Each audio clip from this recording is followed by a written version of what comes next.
అది గలగలమంటుంది, తూలుతూ పోతుంది, అసాధ్యమైన సందుల్లోంచి దూసుకుపోతుంది.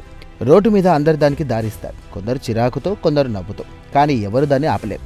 ఈ చిన్ని 3 చక్రాల వాహనం గురించి మీరేమనుకుంటున్నారో తెలియదు, కానీ ప్రపంచం దీన్ని గుర్తించింది. ఈరోజు మీరు ఆటో రిక్షా గురించి వినే కథ మీకు ఆశ్చర్యం కలిగిస్తుంది. భారతీయ ఆటో రిక్షా అనేది కేవలం ఒక వాహనం మాత్రమే కాదు, అది ఒక జాతీయ గుర్తింపు, అది ఒక సాంస్కృతిక చిహ్నం. అన్నిటికంటే ముఖ్యంగా అది ప్రపంచానికి ఒక పరిష్కారం. నేడు భారత్ అతిపెద్ద త్రిచక్ర వాహన ఎగుమతిదారు దేశంగా నిలిచింది. ఒక సంవత్సరంలో 6 లక్షలకు పైగా వాహనాలు సముద్రం దాటి వెళ్లాయి, 60కి పైగా దేశాలకు. ఇది చిన్న విషయం కాదు, ఇది చరిత్ర. కానీ ఈ కథ ఎక్కడ మొదలైంది? గొప్ప వ్యూహాల్లో కాదు, బోర్డు రూమ్ మేధావుల మాటల్లో కాదు. ఇది పుట్టింది అవసరం నుండి. 1948 సంవత్సరం. స్వాతంత్రం వచ్చి ఇంకా ఒక సంవత్సరం కూడా కాలేదు. భారత్ తన కాళ్ల మీద తాను నిలబడ్డానికి ప్రయత్నిస్తోంది. రోడ్లు లేవు, వ్యవస్థ లేదు, నిధులు లేవు. అప్పుడు బజాజ్ ఆటో ఇటలీలోని ఫియాజియో కంపెనీతో చేతులు కలిపింది. ఇద్దరు కలిసి తయారు చేసింది వెస్పా ఎయిప్. 3 చక్రాలు, చిన్న ఇంజిన్, సరుకు మోసుకెళ్లే సామర్థ్యం. సరళంగా ఉంటుంది, పనికి వస్తుంది. కానీ అద్భుతమైనది ఏమీ కాదు. అప్పటికీ ఎవరు ఊహించలేదు ఇది చరిత్రను మారుస్తుందని. అప్పుడు వచ్చింది ఊహించని మలుపు. ఒక సాధారణ ఆలోచన, ఒక గొప్ప మార్పు. ఎవరో పేరు తెలియని ఒక సామాన్యుడు వెనక్కు ఒక చెక్ బెంచ్ తగిలించాడు. అంతే, ఆటో రిక్షా జన్మించింది. ఏ డిజైన్ బ్లూ ప్రింట్ లేదు, ఏ ప్రభుత్వ ప్రణాళిక లేదు, ఏ పరిశోధన లేదు, కేవలం ఒక బెంచ్. ఆ బెంచ్ మీద కూర్చున్న ప్రయాణికులు ఈ వాహనాన్ని శాశ్వతంగా మార్చేశారు. చవకైన, అనువైన, రవాణా అవసరపడిన ఒక దేశం తనకు తానుగా ఒక పరిష్కారం కనుగొంది. 1960లు, 70లు వచ్చాయి. భారత నగరాలు పెరుగుతున్నాయి, జనాభా పెరుగుతోంది. ఇరుకు సందులు, అస్తవ్యస్తమైన ట్రాఫిక్, పేదరికం అన్నీ ఒకేసారి. బస్సులు అన్ని చోట్ల వెళ్ళవు, ట్యాక్సీలు అందరికీ అందుబాటులో ఉండవు. అప్పుడు ఆటో వచ్చింది. ఇరుకు సందుల్లో దూరుతుంది. 5 రూపాయలకు 3 కిలోమీటర్లు తీసుకుపోతుంది. పేద విద్యార్థి అయినా, మార్కెట్కు వెళ్లే వ్యాపారి అయినా ఆటో అందరికీ అందుతుంది. ఆటో అనేది అప్పుడు కేవలం వాహనం కాదు, అది భారత నగరాల జీవనాడి అయింది. ఈ డిమాండ్ చూసి పరిశ్రమ మేల్కొంది. బజాజ్కు తోడుగా టీవీఎస్ మోటార్ కంపెనీ వచ్చింది, మహీంద్రా అండ్ మహీంద్రా వచ్చింది. ఇక ఫియాజియో భారత్లో తన కార్యకలాపాలు మరింత విస్తరించింది. ఈ వాహనం చుట్టూ ఒక మొత్తం పర్యావస్థ నిర్మించబడింది. విడిభాగాల తయారీదారులు, మెకానిక్కులు, డ్రైవర్లు, ఫైనాన్స్ సంస్థలు, లక్షలాది మంది జీవితాలు ఈ 3 చక్రాల వాహనంతోనే ముడిపడ్డాయి. ఇది వ్యాపారం మాత్రమే కాదు, ఇది ఒక సామాజిక ఉద్యమం. భారత మార్కెట్ ఎంత కఠినమైందంటే మీరు ఎక్కడ నిలబడగలిగితే మీరు ప్రపంచం ఎక్కడైనా నిలబడగలరు. డ్రైవర్లు ఒకే వాహనంతో రోజుకు 14 నుండి 16 గంటలు నడుపుతారు. రోడ్లు గుంతలతో నిండి ఉంటాయి. వర్షాకాలం వరదలు వస్తాయి, ఎండాకాలం తాపం తడిపి మోపేటట్టు చేస్తుంది.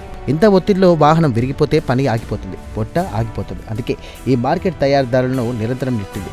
మరింత మన్నిక కోసం, మరింత తక్కువ ధర కోసం, మరింత సమర్థత కోసం. ఫలితంగా ప్రతి తరంతో మరింత పటిష్టంగా, చవకగా, బలంగా తయారైన వాహనం వెలుపలకు వచ్చింది.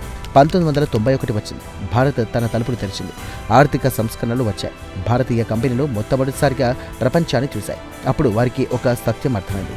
ఈ సమస్య కేవలం భారత్కు మాత్రమే కాదు, ఆఫ్రికాలో అదే సమస్య, ఆగ్నేషియాలో అదే సమస్య, లాటిన్ అమెరికాలో అదే సమస్య. వేగంగా పెరుగుతున్న నగరాలు, బలహీనమైన రోడ్లు, పరిమిత బడ్జెట్లు. ప్రపంచమంతటా ఉన్న అభివృద్ధి చెందుతున్న దేశాలకు అవసరమైన వాహనం సరిగ్గా భారత్ దగ్గర సిద్ధంగా ఉంది. ఇక టాంజానియాలో దాన్ని బజాజీ అని పిలుస్తారు. థాయిలాండ్లో టుక్ టుక్ పేరులో మోటో టాక్సీ, ఈజిప్ట్లో తుక్ తుక్, బంగ్లాదేశ్లో ఆటో వ్యాన్ పేర్లు వేర్వేరు, కానీ వాహనం ఒకటి. మార్కెట్ తర్వాత మార్కెట్లో, దేశం తర్వాత దేశంలో ఆటో తన ప్రయాణాన్ని సాగించింది, నిశ్శబ్దంగా, వేగంగా, స్థిరంగా. అయితే భారత్ యొక్క అసలు బలం ధర మాత్రమే కాదు, దాని అనుకూలత. నిజమే, భారతీయ వాహనాలు తరచుగా పోటీదారుల కంటే 30 నుండి 40% తక్కువ ధరలో లభిస్తాయి. కానీ లాగోస్లోని రిక్షా ఢాకాలోది కాదు, ఢాకాలోది కైరోలోది కాదు. ప్రతి నగరానికి వేర్వేరు రోడ్లు, వేర్వేరు వాతావరణాలు, వేర్వేరు అవసరాలు. భారతీయ తయారీదారులు ప్రతి మార్కెట్కు అనుగుణంగా ఇంజన్లు మార్చారు, సస్పెన్షన్లు మార్చారు, డిజైన్లు మార్చారు.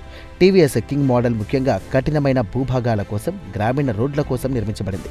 ఈ అనుకూలత, ఇది భారత్ యొక్క అసలు ఆయుధం. 2020 నాటికి భారత్ 60కి పైగా దేశాలకు ఆటోలను ఎగుమతి చేస్తోంది. ఆఫ్రికా అంతటా భారతీయ ఆటోలు రోడ్లపై పరుగులు పెడుతూ ఉంటాయి. ఆగ్నేషియాలో టుక్ టుక్లు పర్యాటకులను మోస్తాయి. లాటిన్ అమెరికాలో మోటో టాక్సీలు చివరి మైలు రవాణాను నిర్వహిస్తాయి.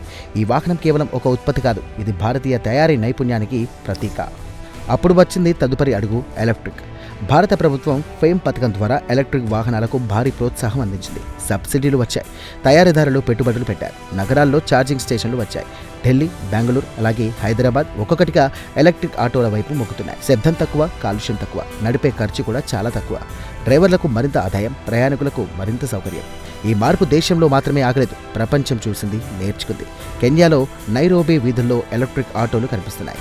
కంబోడియాలో ఫ్లాంపెన్లో, అలాగే రువాండాలో, ఇథియోపియాలో, అలాగే ప్రపంచంలో అత్యంత వేగంగా పెరుగుతున్న పట్టణ రవాణా విభాగంలో భారత్ ఒక్కసారిగా ముందుకు వరుసకు వచ్చేసింది.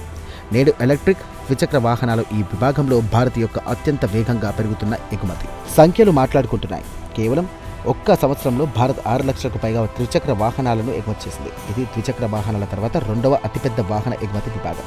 ఒక 3 చక్రాల చిన్న వాహనం ఆర్థిక వ్యవస్థకు ఇంత పెద్ద దోహదం చేస్తోంది. లక్షలాది మంది జీవితాల్లో వెంతురు నింపుతోంది. ఇది గణాంకాల కథ మాత్రమే కాదు, ఇది మనుషుల కథ. అయినా వాహనం పెద్దగా మారలేదు. ఇంకా అదే చిన్న పరిణామం, ఇంకా అదే అందుబాటులో ధర, ఇంకా సులభంగా మరమ్మతు చేయవచ్చు. ఎందుకంటే అదే దాని బలం. ఆటో రిక్షా ఎప్పుడు విలాసం కోసం నిర్మించబడలేదు. అది తక్కువ ఆదాయంతో ఉన్న కుటుంబాలకు, పని చేసుకుని బ్రతికే డ్రైవర్లకు, రోజువారీ ప్రయాణికులకు నిర్మించబడింది. దాని సరళత్వమే దాని గొప్పతనం. భారత్ కేవలం ఒక వాహనాన్ని ఎగుమతి చేయలేదు, ఒక ఆలోచనను ఎగుమతి చేసింది. 3 చక్రాలు, ఒక చిన్న ఇంజిన్ మరియు ప్రపంచంలో అత్యంత నిర్లక్ష్యానికి గురైన ప్రయాణికులకు నిజంగా ఏం కావాలో అర్థం చేసుకున్న దశాబ్దాల అనుభవం. ప్రపంచ వేదికలపై భారత్ తన శక్తిని చాటుకుంటుంది. అంతరిక్షంలో కావచ్చు, సాంకేతికతలో కావచ్చు, ఔషధాల్లో కావచ్చు. కానీ ఒక్కోసారి అసలైన విప్లవం 3 చక్రాలపై జరుగుతుంది. ఒక ఇరుకు సందులో, ఒక సాధారణ డ్రైవర్ చేతుల్లో.